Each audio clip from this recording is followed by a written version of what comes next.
നമസ്കാരം. ഇന്ന് നമുക്ക് ഉച്ചയ്ക്ക് ചോറൊന്ന് വിളമ്പിയാലോ? എന്തൊക്കെ എന്നാൽ എല്ലാവരും പോലെ നമുക്ക് ചോറ് വിളമ്പാം.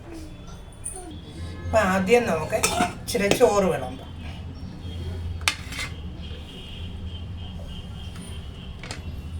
അപ്പം ചോറ് കുറച്ചേ വിളമ്പുന്നുള്ളൂ. ഇപ്പം ഞാൻ ഒരിടത്തുനിന്ന് പോയിട്ട് ഇങ്ങോട്ട് വന്നതേ ഉള്ളൂ, അതുകൊണ്ട് വലിയ കൂട്ടാനൊന്നുമില്ല. പിന്നെ തോരൻ, പിന്നെ കാബേജ് തോരൻ, പിന്നെ നമ്മൾ മീൻ വെച്ചിട്ടുണ്ട്, ചൂട വറ്റിച്ചത്,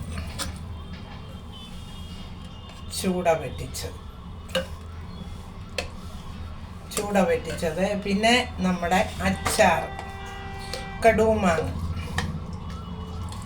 നമുക്കതേലും കുടിച്ച് തരും കടുമാങ്ങ. പിന്നെ നമ്മൾ അന്നൊരു ദിവസം അവിടുന്ന് കൊണ്ടാട്ടം മേടിച്ചില്ലേ, പാവയ്ക്ക കൊണ്ടാട്ടം, അതും നമുക്ക് 2 കഷ്ണം എടുക്കാം.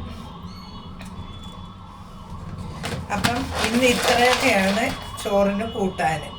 പിന്നെ സാമ്പാർ രാവിലത്തെ ഇരിപ്പുണ്ട്, പക്ഷേ അതിനകത്ത് ഒഴിക്കുന്നില്ല. അപ്പം എല്ലാവരും ഉണ്ട് കാണുമെന്നായിരിക്കും. എനിക്ക് കുഞ്ഞുള്ളതുകൊണ്ട് കുറച്ച് താമസിച്ചേ ഞാൻ ഉണ്ണത്തുള്ളൂ. അപ്പം ഞാനും എന്നാൽ ഉണ്ണാൻ പോകാൻ 3 മണിയാവാറായിട്ടുണ്ട്. Okay, by.